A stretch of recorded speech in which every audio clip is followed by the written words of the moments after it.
Rebonsoir à tous. Désolée, je n'avais pas Fiona en fait sur le live alors qu'elle était connectée. Et donc nous allons la retrouver pour ce live donc dans le spécial de la vigne au Champagne. Et elle va nous parler de deux étapes importantes de notre métier.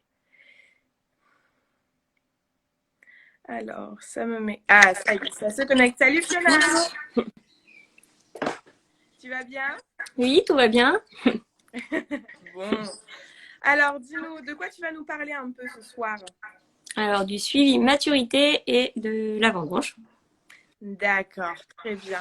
Avant de parler de ça, comment ça va depuis notre dernier live? Tout va bien. On a eu notre première réunion physique avec l'association Champagne Tower aujourd'hui. Et Moi, donc, je l'ai toujours fait, enfin, je l'ai continué en virtuel d'ailleurs. oui, c'est vrai. Et donc, on a prévu plein d'événements pour la fin d'année, l'année prochaine. Voilà. Donc, c'est vrai Pas que mal de surprises. de belles choses se préparent dans les backstage, comme on dit. C'est ça. Vous en saurez plus d'ici quelques semaines à quelques mois. Donc voilà, restez surtout connectés pour savoir ce qui se prépare. Et donc maintenant, Fiona va nous parler du suivi maturité ou réseau Matu, ainsi que de la vendange, deux étapes assez importantes dans notre métier, puisque c'est à partir de la vendange que tout commence, on va dire, pour la partie vin. C'est ça. Ok. Donc, Alors, vas-y, je te laisse commencer un peu. Quand est-ce que ça commence le réseau Matu, la fréquence, pourquoi? Détaille-nous un petit peu ça. d'accord. Du coup, à l'échelle de la Champagne, un réseau maturité a été mis en place en 1956. Donc en fait, il permet de déterminer la date des vendanges pour chacun des cépages et dans chaque commune de l'AOC Champagne. Donc l'objectif étant de récolter, enfin à la maturité optimale les raisins pour garantir la qualité du champagne. Euh, donc en fait, on analyse, enfin il y a plus de 600 parcelles témoins en Champagne qui sont analysées et donc le poids des grappes est mesuré, l'acidité totale, la teneur en sucre.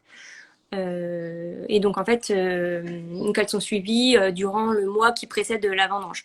Mais bon, à notre échelle, enfin à l'échelle de notre exploitation, on doit aussi suivre la maturité de nos raisins pour pouvoir déterminer notre circuit de cueillette en fait entre nos différents parcelles.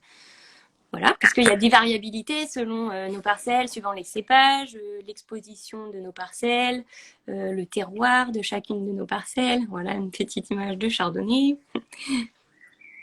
Suivant, oui, donc suivant le terroir, la vigueur de la vigne. Donc à notre échelle, en fait, de l'exploitation, on réalise des prélèvements.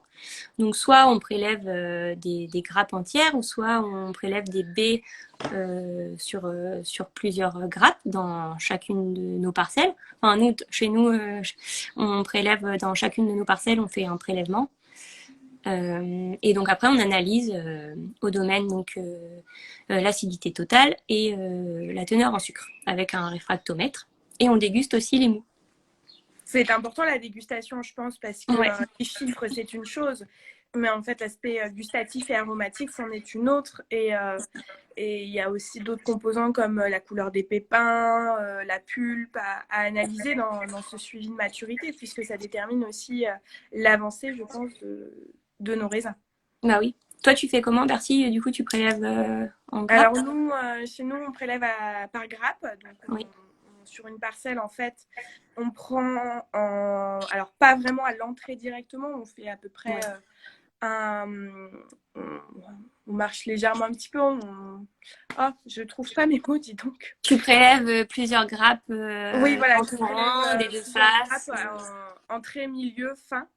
Oui. Aléatoirement, donc en fait je ne choisis Oui. pas les plus belles grappes, hein, sinon ça peut fausser, on va dire, le suivi, mais donc c'est ça, donc on va prélever 15 grappes de part et d'autre, à droite, à gauche, Oui. en haut, enfin à droite à gauche, c'est-à-dire que dans le rang il y a une vigne à droite, une vigne à gauche. Et puis sur le pied, donc ça peut être en bas, au milieu ou en haut de pied, enfin sur la vigne. Et puis ensuite, pareil, on les presse dans un petit pressoir. Alors, je n'ai pas retrouvé les photos, je suis désolée. Ouais, t'inquiète. Dans un petit pressoir, on goûte aussi à la vigne au fur et à mesure qu'on cueille les 15 grappes. En fait, on est déjà tenté de goûter le grain. Donc déjà là, on a un aperçu, en fait. Et c'est impressionnant de jour en jour, parce qu'on fait ça le lundi et le jeudi, l'évolution de... de gustatif et aromatique. Et une fois que c'est pressé, en fait, donc nous, on a la possibilité du coup d'avoir directement le degré alcoolique. Mais après, ça part en analyse pour approfondir en fait sur les acidités. Ça a coupé, excusez-moi. Les acidités et les pH. Voilà, un peu comment ça se passe. C'est toujours un moment assez... on va dire, c'est convivial et en même temps, il y a du suspense parce que c'est hyper déterminant, je trouve, hein, pour déterminer la date de vendange et c'est un peu la panique. Alors, bon, dans l'hypothèse où jeudi, c'est à peu près comme ça, donc peut-être vendange à telle date. Au final, le jeudi, c'était pas comme ça. À chaque fois, c'est toujours une prise de tête. Enfin, moi, j'aime bien ce moment-là, un peu d'excitation de se dire, allez, ça va commencer quand? En effet. Je ne sais pas comment tu le ressens toi, hein, ce réseau. Non, mais si, c'est exactement ça. Et donc en fait, après donc il y a une date par cépage et par commune qui est définie, et puis le vigneron est libre de commencer à partir de cette date ou quelques jours après. Tout à fait, c'est ça. Et après, comment dire, on passe à l'étape des vendanges. Eh oui, à moins qu'il y ait quelque chose à rajouter sur. Bah non, parce qu'on va pas faire des réseaux matu non-stop. Hein. Au bout d'un moment, il faut aller le cueillir, le raisin. Du coup, la vendange. Donc, les grappes sont cueillies. Enfin, l'AOC Champagne impose de presser des grappes entières. Donc, nous récoltons les grappes à la main afin de garder l'intégrité des grappes jusqu'au pressurage. Donc, les cueilleurs récoltent les grappes dans des petits paniers et ensuite, les paniers sont regroupés dans des caisses qui font à peu près 40-45 kilos. Et elles sont emmenées le plus rapidement possible au pressoir. J'ai quelques illustrations. Je sais pas si tu as pu. Et donc en fait, l'objectif c'est que les grappes soient pressées le plus rapidement possible afin d'éviter qu'il y ait une macération dans les caisses, voilà, pour garder la qualité des grappes. Donc à l'arrivée au pressoir, donc les raisins sont pesés et sont enregistrés dans un registre. Donc en fait, pour garantir la traçabilité, donc on enregistre le cépage et l'origine, enfin la parcelle en fait, et la commune. Parce qu'en fait, on a une réelle traçabilité en fait en Champagne hein, sur nos vendanges et sur ce qu'on peut pas mettre, par exemple, dans notre pressoir, 4500 kilos, si on a un 4000 kilos. Oui, c'est ça.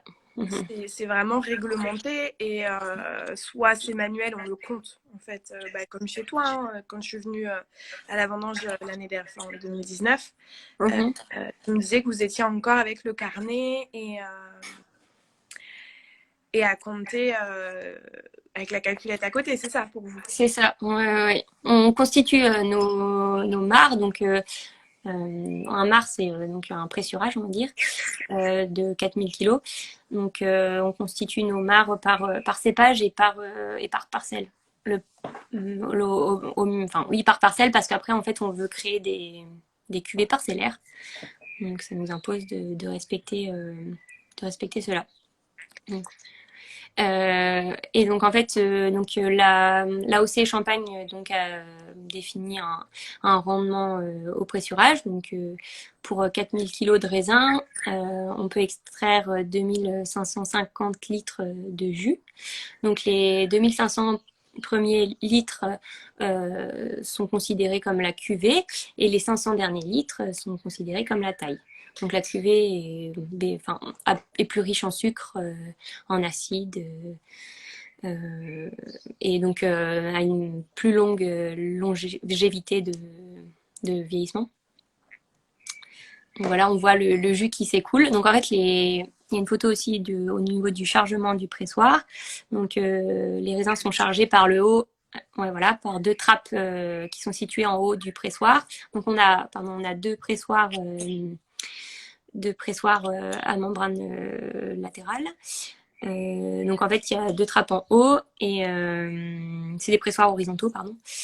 Alors, juste pour ceux qui nous regardent, donc un pressoir à membrane, c'est quoi en fait? C'est comme une. Explique-nous. En fait, on a une cage rotative, donc c'est un cylindre, on va dire. Enfin, chez nous, il est comme ça. Allongée, en fait, pour faire simple. C'est comme une grande cuve allongée. Oui, d'accord, ouais. Ça, ouais. Si on veut faire simple, parce que ça, c'est le pressoir qu'on a chez nous, mais il existe d'autres types de pressoirs. Après, il y a plein de pressoirs. Oui. Et du coup, en fait, il y a une membrane sur la moitié du cylindre. Et donc, cette membrane, au cours du pressurage, elle est gonflée, en fait, pour pressurer doucement et lentement le raisin. D'accord. Et en fait, de l'autre côté, ça ressort, en fait, comme on peut voir, les jus s'écoulent du coup, comme ceci, c'est ça? Oui, les jus s'écoulent après dans des belons, donc pour séparer la cuvée de la taille. Et ensuite, ils descendent par gravité directement dans notre cuverie qui est située juste en dessous du pressoir. D'accord. Donc ça, c'est vrai que c'est un avantage. Vous n'avez pas besoin de pomper ni rien. Voilà, c'est ça. Ça vient de l'avantage. Et les tailles, parce que tu nous as parlé du coup de la cuvée, tu nous l'as décrite comme les jus les plus sucrés, là où il y avait plus de sucre et de l'acidité, donc qui permettait d'aller plus loin dans le temps une fois que c'est dit champagne. Et les tailles, parce que les tailles souvent peuvent être dénigrées, mises de côté, mais je pense que quand même, si elles sont là, il y a sûrement un avantage. Oui, après, donc ça représente les 500 derniers litres de l'extraction autorisée pour l'AOC. Et donc, elles comportent un peu plus de sels minéraux et un peu moins d'acide que la cuvée. D'accord. Et je sais que chez nous, personnellement, alors il y a deux tailles. Il y a les premières tailles et les deuxièmes tailles. Les deuxièmes tailles ne sont pas bien utilisées, puisque coupe-moi si je me trompe, mais elles partent en distillerie. Après, soit on peut mélanger les tailles ou alors tu peux les séparer entre la première taille et la deuxième taille. C'est que nous, on fragmente première taille, deuxième taille, mais les premières tailles, chez nous, on les utilise sur par exemple, notre entrée de gamme, Brut sans année, pour apporter de la rondeur, en fait. Pour permettre d'avoir un champagne qui est fruité avec de l'acidité et aussi de la rondeur qui permet d'être sorti à 2 ans de cave, par exemple. Après, tout dépend comment elles sont travaillées, mais oui, en effet, on peut tout à fait les utiliser pour faire le champagne. Oui, et pour que les personnes qui nous regardent s'aperçoivent un peu de... parce que dans d'autres régions, ils utilisent aussi le pressurage pour faire des vins blancs, mais on va dire qu'il leur faut peut-être moins de raisins pour obtenir un hecto, donc 100 litres, c'est ça. Pour nous, 160 kilos de raisins nous permettent d'obtenir un hecto. Oui, 110 litres, ouais. Dans les autres régions, c'est 130 kilos. Donc ça montre bien que nous, on va presser plus doucement, mais on ne va pas aller presser plus loin. On s'arrête avant de presser et d'arriver sur des arômes que l'on ne veut pas. Oui, après, c'est comment dire, pour garantir c'est aussi en fait, en Champagne, il y a 2 tiers des raisins qui sont noirs. à peau noire et la pulpe est blanche. Et en Champagne, on veut une pulpe blanche. Donc, il y a des critères à respecter pour ne pas avoir une coloration des jus. Donc, en fait, le pressurage doit se faire rapidement après la cueillette. On doit presser en grappe entière. Le pressurage doit être doux et lent. Et on doit bien sûr fractionner les jus. Mais l'importance du pressurage doux et lent va faire qu'on ne va pas colorer aussi les jus. Et bien sûr le rendement d'extraction qui est faible. Et un pressurage d'un 4000 kg, c'est quoi? 2 heures, 4 heures, 10 heures? En tout, on compte 4 heures avec le nettoyage. Donc en tout, entre 3 heures, 3 heures et demie de pressurage et après le nettoyage. Parce que le nettoyage, en fait, on doit nettoyer le pressoir entre chaque presse entièrement. Extraire déjà les restes de raisin et puis le nettoyer à l'eau claire. Oui. Donc on compte en général 4 heures. Oui, oui, donc c'est vrai que ça demande quand même du temps. Oui, c'est ça. Et c'est le début en fait de la partie vinification. La vigne a fini entre guillemets son cycle, elle a produit le raisin et donc on a pu voir en fait dans les autres lives qui sont disponibles sur notre page Instagram la taille qui est le début on va dire de la vigne. On a vu le liage, les travaux en verre, donc le bourgeonnage, le relevage, le palissage, aussi le travail du sol. Et en fait, là, la vendange, c'est l'étape ultime. Après une année de travail, c'est aussi notre récompense pour la vigne. C'est ça. La vigne qui nous offre 1 an de travail. On l'a bichonné pendant 1 an et on récolte le fruit. Exactement. Et la vendange est aussi la première étape pour la partie vinification. C'est la dernière de la vigne et en fait, ça ouvre la porte de la vinification. C'est ça, oui. Et on a, ouais. voilà, et on a cette chance en tant que vigneron et vigneron indépendant de pouvoir suivre toutes ces étapes de la vigne au moment où on le met dans le pressoir. Et en fait, c'est nous-mêmes qui gérons le pressurage et tout. Enfin, c'est ça qui est magnifique, je trouve. Oui, c'est vrai. C'est vrai, on a la chance de pouvoir le faire jusqu'au bout, jusqu'à même la vente de nos produits. C'est ça, exactement. Donc, non, c'est vrai que les vendanges, on dit toujours, c'est le début après d'une année de vinification. Je sais que je suis toujours impatiente. J'ai un problème, je suis jamais vraiment patiente. Et pourtant, il en faut de la patience dans ce métier. Je suis toujours impatiente après, au mois de février, pour déguster. et de me dire, en fait, là, ce que je goûte en jus, ce qui est net, enfin, qu'un mou ou autrement dit du jus de raisin, ça va donner quoi en février? Ce sera vinifié en fait. C'est ça Oui. que j'adore dans ce métier où l'on peut en fait vraiment tout maîtriser de A à Z. C'est ça.